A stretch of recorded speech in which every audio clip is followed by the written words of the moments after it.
This is Out of Bounds.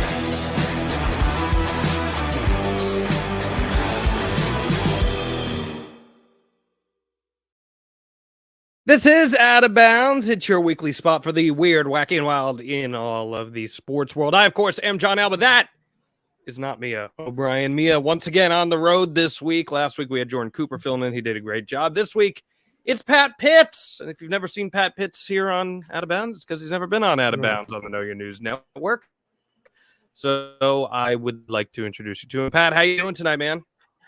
I'm doing great. Thanks for having me on. I just wrapped up one show I did on. Now I talk more sports, and it's Excellent. Monday night, so you know what I'm going to be doing at 8 o'clock. Excellent. Love to hear that for you, man. For those of you who may not be familiar with Pat, he's got his toes dipped in quite a few different pools. Why don't you let everyone know what you are up to and where people can find you? Yeah, easiest place to find me is on Twitter or X or wherever we're calling it now. At Pat_Pitts, where I do Patriots content, and along with a little bit of NFL with my Lions as well, and big into the wrestling world. I do a show 2 to 3 times a week on YouTube, on Sarah Marshall's YouTube channel, figuring out a name and getting that all squared away. But, I do that Tuesday nights, Thursdays, and Saturdays on there. And then the Patriots stuff, where we go live on Stadium Rant YouTube every Thursday at 8 o'clock. So great. So if you get annoyed with Pat's accent, just know it's because he's from New England, and you can leave us comments. But the only way you're going to get your comments read on air, of course, is if you go over to kynchat.com, or you just leave a super chat on YouTube. You leave it for us. We'll read that comment on air. It doesn't matter if you're crapping all over Pat's accent, you're crapping on my hair, you're talking about the subject at hand, whatever it may be. We would love to have your support. Last week we had a few that we read on air. We'd love to read more on air this week for you. Pat, what's your sport? Like, what's your main sport that you're into? Is it football? Yeah, I would say it is football, but honestly, I love the Celtics. I love the NBA, more the Celtics than the NBA. I watched them all growing up, and even getting back into it this year and watching that run. And we almost had a little bit of 04 redone again. I know how much you love that year. But no, I would say Patriots and Celtics are my 2 teams easily. Well, you just dropped a few points in my book, Pat. That's okay. That's okay. I'm still happy to have you here. So happy that we're going to do an opening toast as I do every single week. Why don't you show everyone what you are drinking on this episode of Out of Bounds? Yeah, so we are trying to stay young and relive our college days as much as possible. So we got some Bud Light Lime. Yes.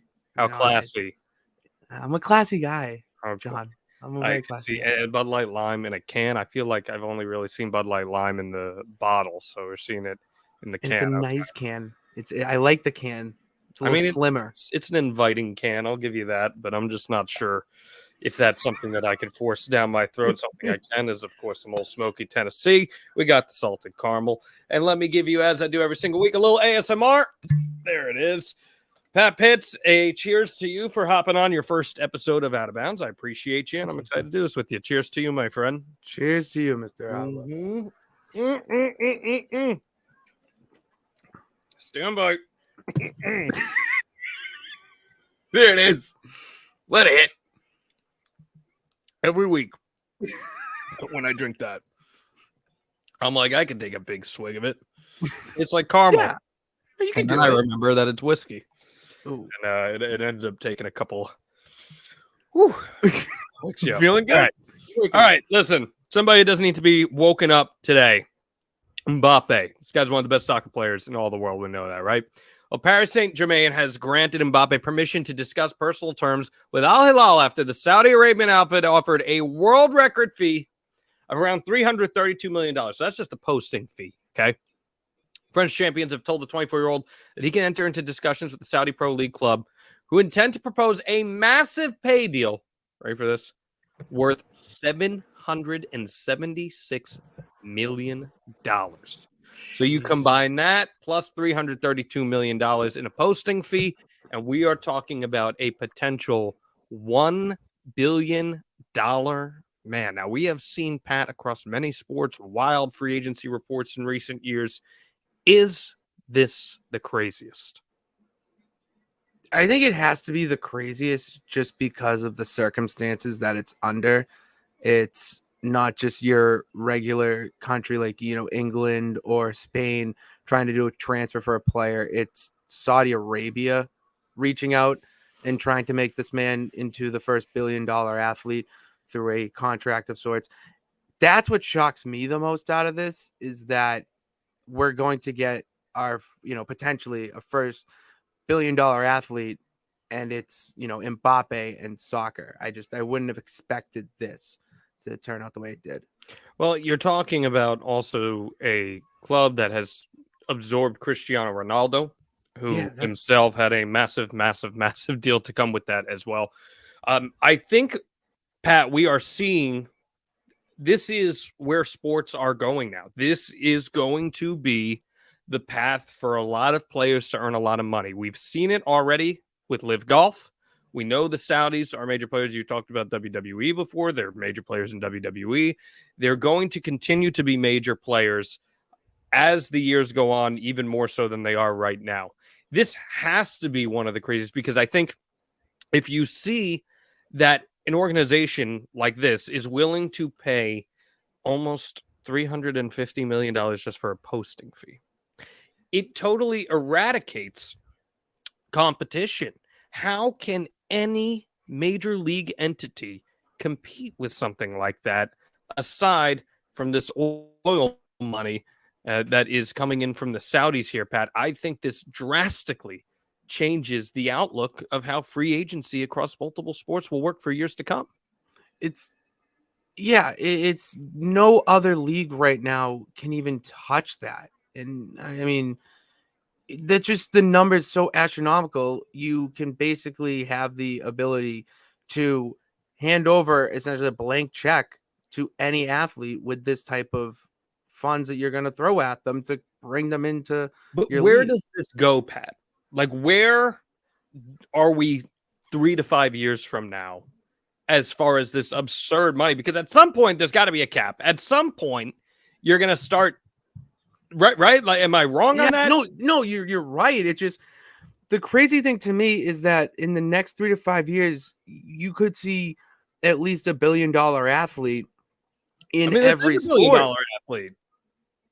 That's what I mean, is that in every sport, across, because they're going to try to keep up, and you're going to see contracts being written differently. How they make their money through the contracts will be done differently and more creatively. It just, to me, it's just mind-boggling that we're starting this now with Mbappe, and how I just don't know how any other professional league can't keep up with this, especially the ones like, keep in soccer, Premier League to start, and the what's the league that Real Madrid plays? Well, I'll pull on top of that real quick there, because you mentioned Premier League. Premier League is an institution, obviously, right? Mm-hmm. So if Premier League is an institution and they're being consistently outbid by clubs like this, how damaging does that then become to the institution? And said institution still has plenty of money. Let's not sit here and pretend that EPL doesn't pay. But is it, I guess what I want to, is this a sustainable playbook here? No, you can't keep doing this for everybody, but they're going to try and do it to everybody. So I just don't see it being a successful way to keep your league afloat. And it's going to be kind of they're going to do it, so then another league's going to do it, and it's going to get to a point where the league's like, no, we can't do it anymore. I don't know where it goes. I can tell you where I think it goes. I think we are in that 3 to 5 year window. I think we are going to see the Saudis buy into North American sports as a majority owner for a major franchise. I would imagine it starts in the NFL. That's my guess, that it starts in the NFL of the big four. And I can very easily see, in turn, that then becomes a snowball effect where we see more Saudi influence. I think in their mind, the way that it would best work, because there's no cap in Major League Baseball. That's what I was going to go with the they're trying to expand into 32 teams, I think it is, in the MLB, and get some Pat Pitts, the MLB. You're losing points here. The Major League Baseball? Sorry, It's just Major League Baseball. Come on, Pat Pitts. I am not about. I hate the wave. I hate Baby Shark, and I hate the MLB. How do you hate Baby Shark? It's so. Are you kidding me? It's so catchy. I have a ton of nieces and nephews. I think I'm just immune to it at this point. Oh yeah, okay, that explains it. Because I hear it, and my skin starts to crawl. That same feeling that I got from my Tennessee whiskey. I feel that when Baby Shark permeates my earlobes. Oh, I get up on my feet and do the dance. Get up on your feet. Or my fins. Sorry. Your fins. I don't know. I get up and start doing the dance. I don't need you to start doing it. No, I don't want. I'm just letting you know. I'm giving you a visual. I'm giving you a visual. Do you see Mbappe ultimately signing this deal? Do you see this becoming the first of a line of major quasi-billion-dollar contracts? Yeah, I see this happening, especially since he's not really happy with PSG right now, the reports that I read. And when you have that much money, John, thrown at you, I feel like it'd be a kind of a dumb move to say no. I mean, you already have Ronaldo there. You have a little bit of legitimacy there. You have all the money. I just don't see how you can turn this offer down, even if it is the people that are giving you the money.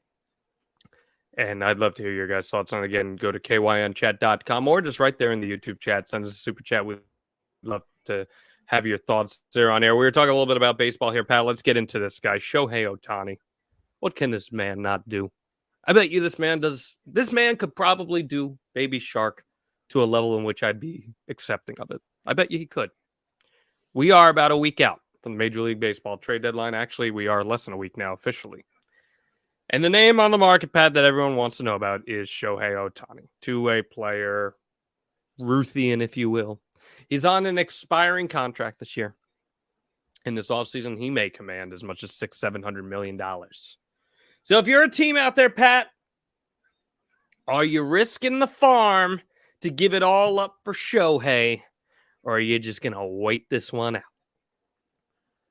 This man should be the first billion-dollar athlete in all professional sports, with just the limitless opportunity, what he can't do, what you alluded to. If you were the Angels, you can't do it. I mean, you're not trading him. I mean, you're only not trading him if you have a plan. You have to win around it. But if he's on an expiring contract, he's going to be a free agent. He doesn't seem like he's going to sign again. Why wouldn't you try to get as much milk the cow for as much as you can to another organization for their whole farm system? Like, look at the rate. I think the Angels, provided they get the right offer, Pat, would do it. But I'm saying if you're a team, you're another team out there. Let's throw out a hypothetical situation. Okay, I am the team. Let's throw out a hypothetical situation. You are the Tampa Bay Rays. You made the World Series a few years ago. Year in and year out, you're contending in the AL East. You're young. You have a deep farm system.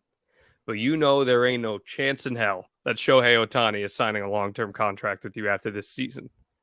Are you giving it up for those 12,000 fans that are coming every single night? That's probably a little generous there. 12,000 fans, 7 to 12,000 fans at the Trop, which can't keep the power on. They're going to have to opt to give Shohei money instead of keeping the power on at Tropicana Field. Are you willing to do something like that for a championship, or are you holding off and staying put? I would do it. If I'm the Rays, you need to win a World Series. And here's the thing. If you go out and trade the farm system, which the Rays have a very good, if not one of the top farm systems in the league, you go out and trade your 5 best players for Shohei. Then you bring him in. What if you do win that World Series? What if he becomes a star that elevates your organization into having 12,000 turn into 24, then 36, and all that? And the jersey sales too. He's not just a ball player. He is someone who is marketable and can bring fans hopefully back into your franchise. And then if he does say, hey, I want to stay around, I like what we built here, I see a vision, let's do it, then you sign the give him a blank contract, give him a blank check. And then you have baseball rejuvenated back in Tampa, and Yeah, all those he's talks not about them. signing Tampa. It's not Okay, I'm happening. being very optimistic right I now. know, but Okay, I'm being he's not signing Tampa. First of all, Tampa ain't going to dish out that money. Number two, I personally but they don't have see another guy. Shohei signing a deal with an East Coast team, given that that's been a pretty Really? consistent thing for him. Where even when he came to Major League Baseball, he pretty much said he only wanted to play for a West Coast team. So I don't see it. But with that said, if you're a contending team, you are looking at a once in a generation player, and he is a once in a generation player, maybe even more than that. He's going to go down as one of the most talented players of all time, regardless of where he ends up statistically. Talent wise, he is there. I think if you are a contending team, you have to make an offer if you are genuinely serious about trying to win a World Series, regardless of which team you are. And how great for baseball would that be if a team like the Tampa Bay Rays, a team like the Baltimore Orioles, teams that are not traditionally big players in free agency, what if they took their stockpiled prospects and said, we are going for it? Think of the goodwill that will earn you perpetually with your fans of just giving the notion of going for it. Imagine what that would have done for the Oakland Athletics if for just 1 year they had decided we're gonna go for it. I think there's so much longevity to it, Pat. There's a lot of longevity in it with the effort of trying. And even if you do sign it for a year and he just pulls a Kawhi Leonard on you, well, you got your trophy, you got your championship. Then you can bring Right? in other free agents that say, hey, look what happened when we brought in this star player. We Yeah, bring in you and another definitely. player, we could do it again. it, I'm on that side of the table in the conversation. I mean, but when it comes to being the Angels to trade him and for however many prospects or farm systems, you could you how could you be that guy to trade a player like that and not at least try to build around him to give your organization that much? I mean, they allegedly tried to build around him. They went out, they got Anthony Rendon a couple of years ago. Yeah, Hasn't worked out. They've got Mike Trout, who they locked up while Ohtani was on this team. He's been great, but he also has been hurt. They're just not a well-rounded baseball team. They've changed managers, and they're not a bad baseball team right now, but they're also not a good one. And I think that they're on that fringe bubble where they're not winning a World Series this year unless they get super, super hot out of nowhere, which can happen in baseball, but Oh yeah. I don't foresee that happening. I think if you're the Angels, you got to go do it because I don't foresee him staying there. Truthfully, my gut says he is a Dodger or bust next year. I think that's pretty much where this is all headed. That was that was what I was going to ask you. Where do you think he Yeah, I ends up mean, in all this? I think he's a Dodger or bust, maybe the Mariners or something like that, or the Giants. But I don't see him staying with the Angels given the state of the franchise and ownership. I think that if you're the Angels, you make this trade. You're going to get farm. You're going to get major league ready talent right now. And there's only a few teams out there that can actually make this trade. And the teams that are the ones that can actually make this trade are the teams, Pat, that are traditionally not the major players in free agency. And I think that makes this really exciting. Oh yeah, I'd agree with that. Let's stick with Major League Baseball. Let's go to the Bronx here. Anthony Rizzo. He's been booty this year, Pat. Like, this is a man that's not eating his bootios, okay? He's not. He has actually statistically been one of the most inefficient hitters in baseball this year after having a pretty great track record of being one of the more efficient hitters in baseball. So he's tried to change things up. And in the past few days, he's attempted drastic measures to move out of this 2-month hitting funk that he's been, from wearing no batting gloves to the plate to even changing his walk-up music yesterday. And it worked. The Yankees pulled out a sweep. He got on base. He switched his music to Taylor Swift's Ready for It. Taylor Swift, of course, we know. It's her summer, he says. She's helping the economy every city she goes. So, Pat, I ask you, was T-Swift truly the magic that Anthony Rizzo needed? And what would be your walk-up music if you hypothetically had any? Oh, there's a lot of options for that. For T Swift, it makes sense. T Swift right now may be the hottest pop star in the country, maybe Oh, I world. don't think maybe. I think she's the hottest music But star in the world. yeah, so yeah, like is. And sometimes you need to go where the wave is, the oven's hot. You got to go with, and if them it makes it's just a good feeling music too. You don't think about anything, you just want to dance and just get in a good mood, and that's what you want to feel like when you get into the batter's box. Interesting. You don't want to overthink. You In- just want to, get in there, be like, all right, we're good. Let's get some music. Let's fire it up. And then you just do. You're not overthinking all that, you know, stress about, oh, I got to do this because I'm not hitting well, all that. It just goes away because you already got some, looseness I there. feel like Taylor Swift, yes, catchy pop music, but I feel like she is like a singer songwriter that writes some intricate introspective stuff. Like if I'm walking to the plate and I've got, let's see, I'm not a Swiftie, but I've heard these Neither. songs. So yeah, Hold on. So bear with me here. If I'm walking to the plate and I hear Anti-Hero, okay, I hear that, and I've looked at the lyrics for Anti-Hero before. I know there's some introspection going on there. I don't know, Pat, if that's loosening me up before I actually get to the plate. I think I'm like getting in my thoughts. Like I love Bruce Springsteen. We know this. It's part of my brand. well known And I'm fact. not walking up to a Bruce song because I'm gonna start thinking about all these thematic elements of life and like the struggles of the working class man. I don't think she's thinking. I don't think you're thinking about that. It's just that, hey, it's me. Okay. I'm the problem. It's me. And you just dance into that, and Are you you're the singing. problem? Oh, that's not a question for this podcast. You're just saying the lyrics back to yourself and going, and Okay. I don't know. That's where my mind goes. Okay. I mean, for instance, I would say it would be like me having, Voodoo Child Okay. come up, walk up. That would be one of Sure. mine. Voodoo Child. Okay. Voodoo Child, Jimi Hendrix, and Oh, you're trying to Hollywood Hogan that stuff? I knew you were gonna bring that up. It's You be like one of tilting those the bat things. sideways? You're just Hollywood Pits. We already have one of them, so I would have that, and then if I was having a little bit of a drought like he was, I'd switch it up to Spice Girls, Spice Up Your Life. spice up your life. Okay. I like that. As you get in the box, you're just like, spice up your I life, and like that. you get the crowd into it too, so you get them getting on their feet. They're excited for your at bat, and then once you have the crowd behind you, then it's like, all right, I'm hitting this. There's no I chance. dig that.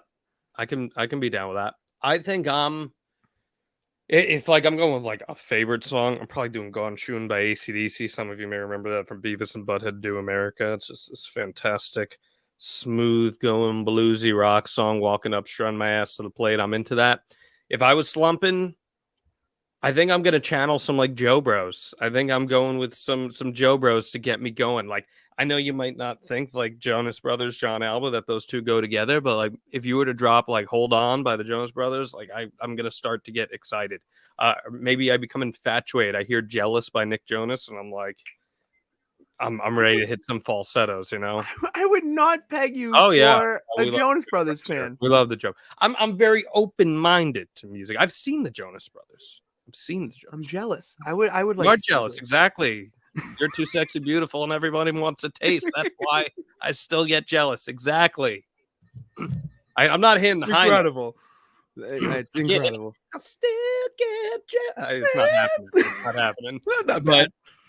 I could see myself going that route. Yeah, Jason Giambi. You're talking about wrestling. Jason Giambi used to walk up to the NWO Wolfpack theme song. That was always a good one too. That fits. That fits. There's some good ones there. I was driving around to LA Night the other day. What's that? I was driving around my town listening to LA Knight's theme song. Okay, so there you go. You got a little bit there. Maybe look, pro wrestling walk-up music. It works for a lot of these things because it's built for that kind of thing. Absolutely. I mean, the reason I say AC/DC is the only undefeated team in sports history.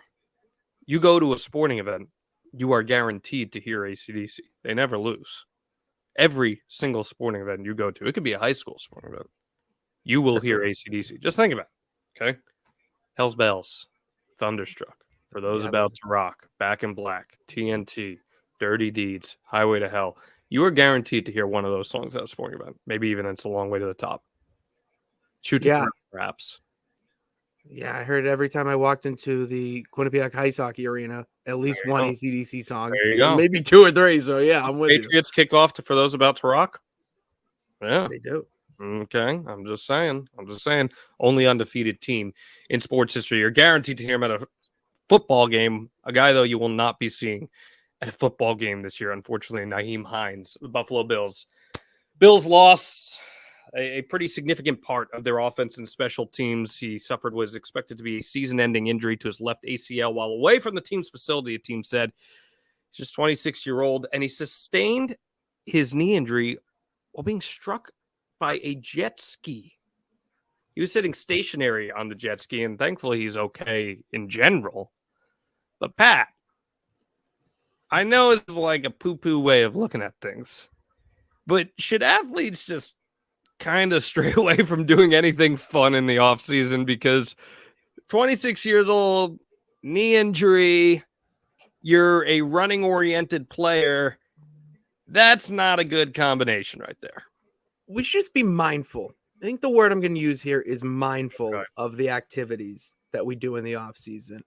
Maybe jet skiing is not something, jumping off of cliffs, anything that involves impact like that. I think we should just stay away from if we're an athlete. And we're saying that for safety reasons.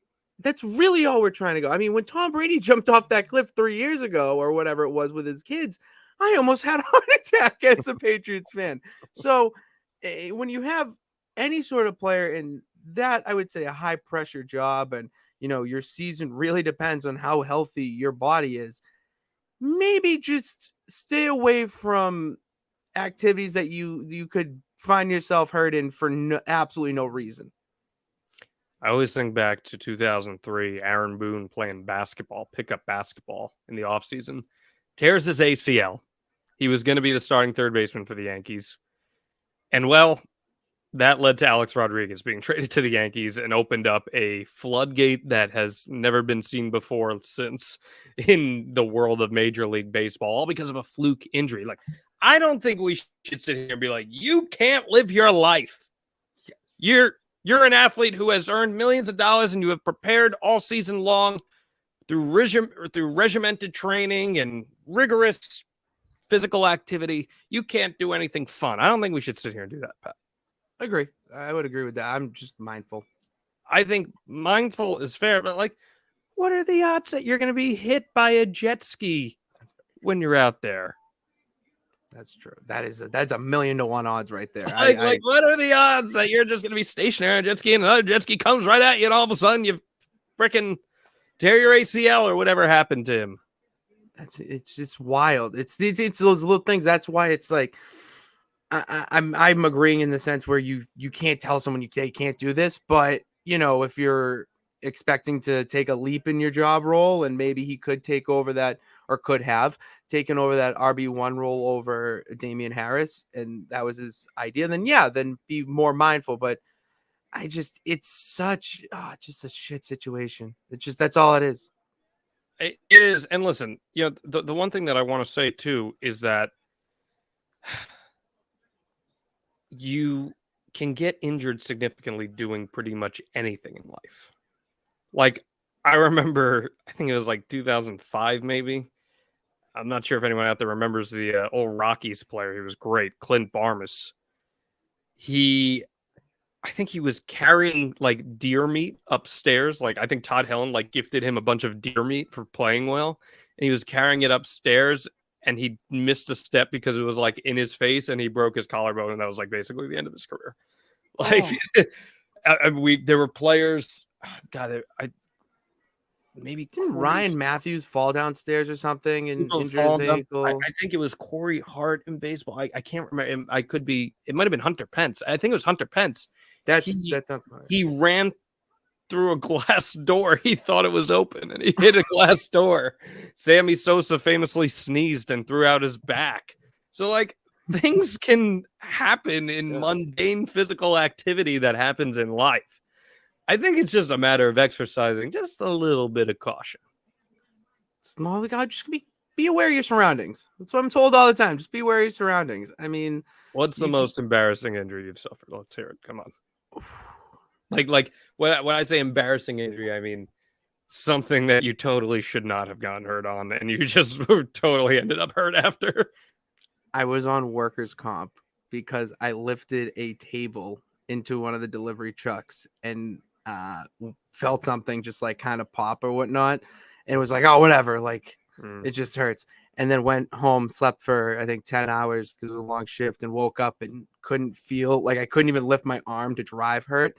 And I tore my pectoral or you tore your pec? No, tore my labrum. Your labrum? Oh my here. goodness! Yeah, it's partially torn labrum. Just from lifting for it. No, I just took an MRI. I did PT for it. Warrior, you. That's what the champ does. Bro. I was walking my 10-pound Bichon Frise one time, and by one time I mean a year and a half ago, and I totally pulled something in my back walking him, and I was out of commission for 3 days. Just walking. He didn't tug me. Nothing. Just walking this dog. Did you feel it? Like, I felt it immediately. I felt it immediately. Really? I felt a pain shoot down my back, and I was like, what the hell just happened? I'm walking this small dog. That's so fascinating. Like, when you say you got that dog in you, I got that dog in me too, but my dog is like a small poodle or something. That's the dog that I got. Right, exactly. That's the dog that I got in me. And that's what happened. Yeah, I was out of commission for 3 days. It was insane. Couldn't get up off the couch or anything, like ice. No, like I could not do anything. It was bad. It was real bad. Oh wow. And I'm not even a running back in the NFL. And truthfully, Pat, I don't know if anyone wants to be a running back in the NFL right now. Several star NFL running backs took part in a Zoom call Saturday. How fun is that? To discuss the depressed market for players at their position. Nick Chubb confirmed he was part of it. Said Saquon Barkley, Derrick Henry, Christian McCaffrey, they were in the meeting. Josh Jacobs was part of it. Austin Eckler was the one that reportedly organized it. And it was all to come up with a way to ensure that running backs are paid their worth. But the question I asked, Pat, should we be saying rest in peace running back? Should we be having a funeral for the running back position here as far as where it has been regulated to in the NFL? As a Patriots fan, I really don't have any real sympathy for them in a way because it's been years since the Pats have had like a real running back. LeGarrette Blount was the last one that was, I would say, I still feel like he was like a specialty back too, even at that. He just scored touchdowns. Yeah. He wasn't some guy that's juking out everybody. And that's where this kind of whole conversation lies, is that when you look at past Super Bowl winners, none of them have a guy like a Christian McCaffrey. None of them have an Austin Eckler on there, Nick Chubb, that are playoff contenders. All these teams that do, they're great to watch when your fantasy team's playing. And that's just the sad state of the league. So if you're going to have a conversation about this, the conversation should not be about what can, they do. It's what can we do to up our stock and make us undeniable, to steal a word from phrase from American Nightmare. But listen, I don't necessarily think that's a fair thing to say, Pat, because let's use an example here. The guy that you saw in the picture, Saquon Barkley, for example. Okay, Saquon Barkley had a rough few years. He was hurt. The Giants had no offensive line whatsoever. It was a rough go there. He comes out last year, and he's electric. He's the Saquon of old. He's a Pro Bowler. 10 touchdowns, 1,300 yards rushing. He's back. He completely transforms the Giants offense, who has a quarterback, Daniel Jones, who I like Daniel Jones, but I think he is a quarterback that benefited greatly from having a running back who could open up the field for him. And that, to me, even at 25 years old, showed that there is 100% merit still today in running backs in this league. Unfortunately, running backs just don't have the longevity. So I think if running backs are going to fight for anything, Pat, it's that they should be fighting for running backs to get a lot of guaranteed money right in the beginnings of their career. I think guaranteeing your money early where your legs are still very useful, your agility is still there, that is the way to guarantee success for running backs. Maybe we start weighing running back contracts more in the beginning of their career, as we know they're going to be out of the league by 30.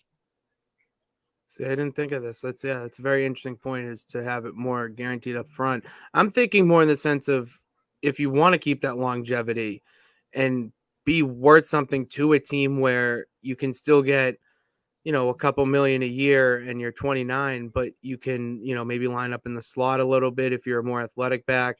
Maybe you take on another role. I don't know. But then what's the lure of even becoming a running back if that's the case? That's the issue. That's where I'm kind Why of not like, just be a receiver?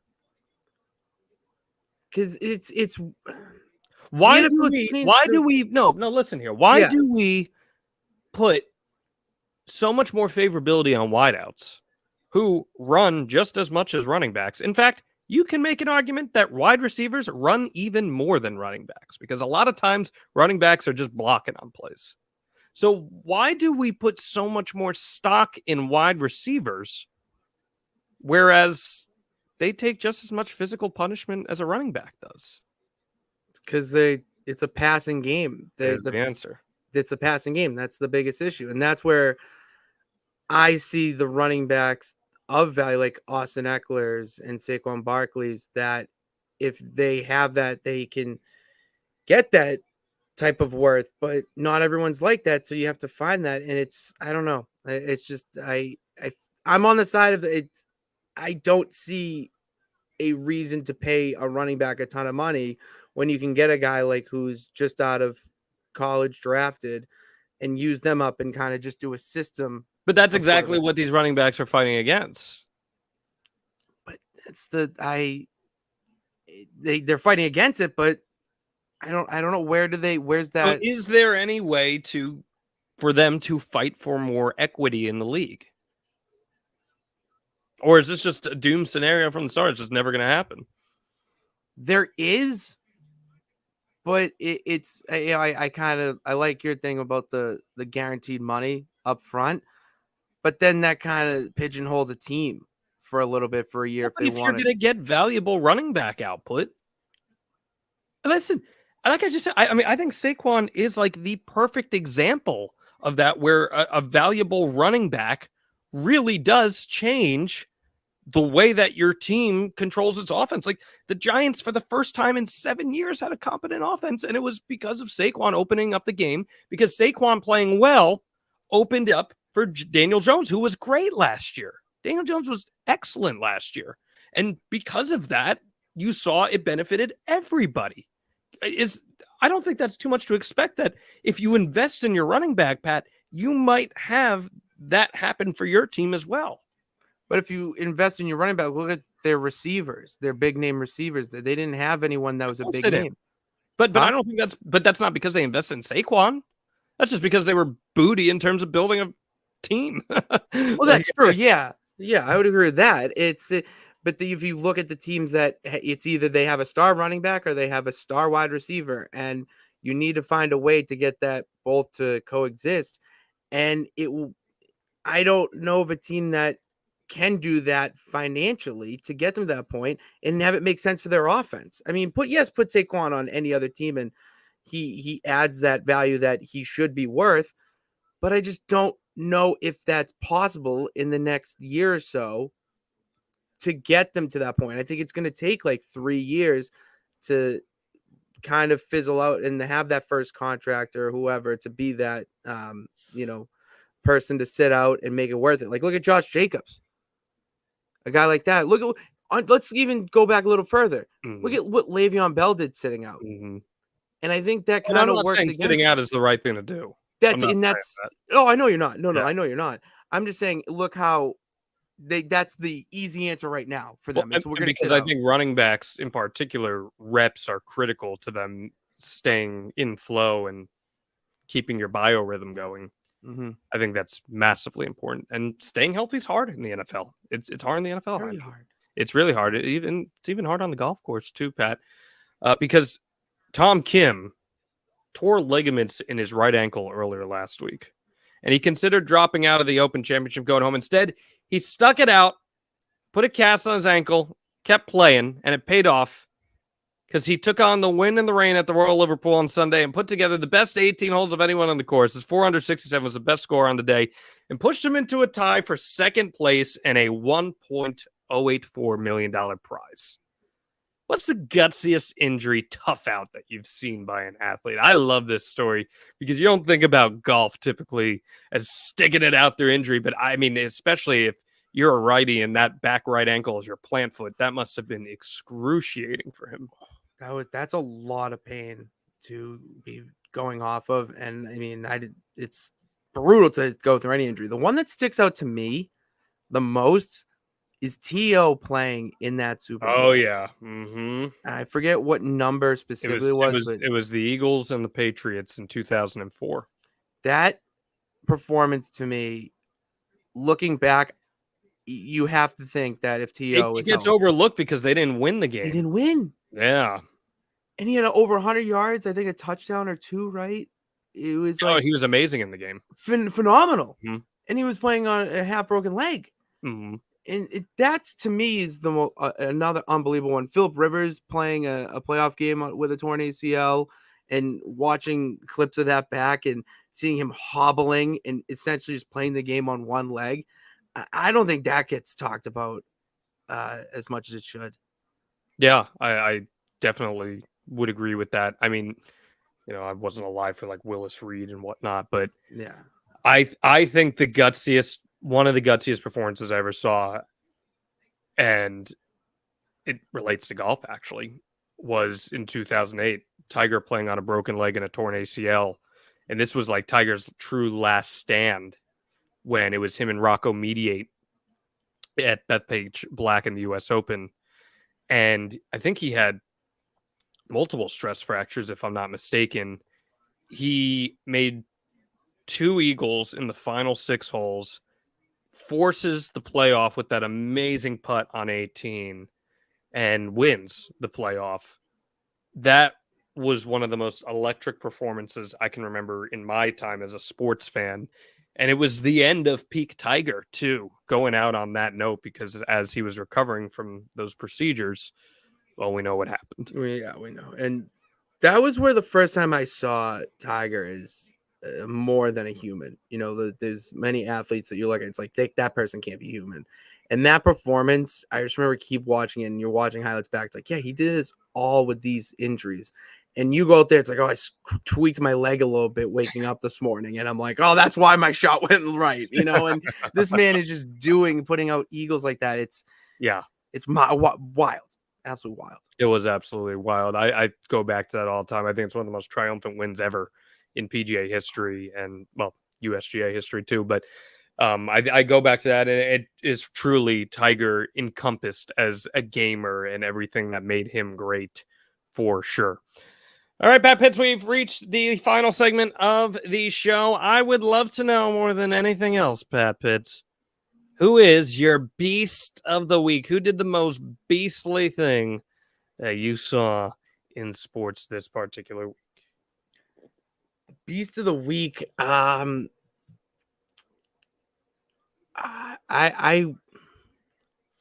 gonna go with the who came in second place, just because that alone is just unbelievable. I just can't think of anything, like, if going out there myself, I could not do that in the US they're open. I gotta go with Sophia Smith from the U.S. Women's National Team. 22 years old, making her World Cup debut against Vietnam. U.S. wins 3-0 because death taxes, USWNT being amazing. Yeah. But the girl scores 2 goals in her first ever World Cup game, playing with the best team in the world at 22 years old. You know what I was doing at 22 years old? I was complaining about shooting bad shots on the golf course because my right ankle was sore from walking. That's what I was doing. I wasn't scoring 2 goals in the World freaking Cup.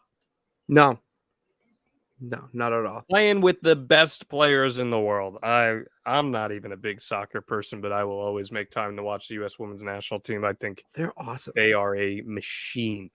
Yeah, I saw them put up 2 goals, and I was like, "Oh, this game's over." And then it's just right away. That is how it works. Sophia Smith is my beast of the week. Pat Pitts, this has been fun. Thanks for hopping on Out of Bounds. Of course. Remind everyone where they can find your work and your socials. Yeah, follow me on Twitter at Pat_Pitts.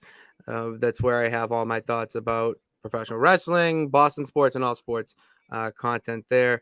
And then on YouTube, my co-host Sarah Marshall and I's wrestling show is on her YouTube at Sarah Marshall XO. We have 800 subscribers, trying to get to that 1,000 mark. And then the Gillette Gazette, my Patriot show, you can find on Stadium Rant's YouTube channel at Stadium Rant, where we go live every Thursday at 8 o'clock, bringing you all Patriots content, including some nonsense Patriots stuff as well.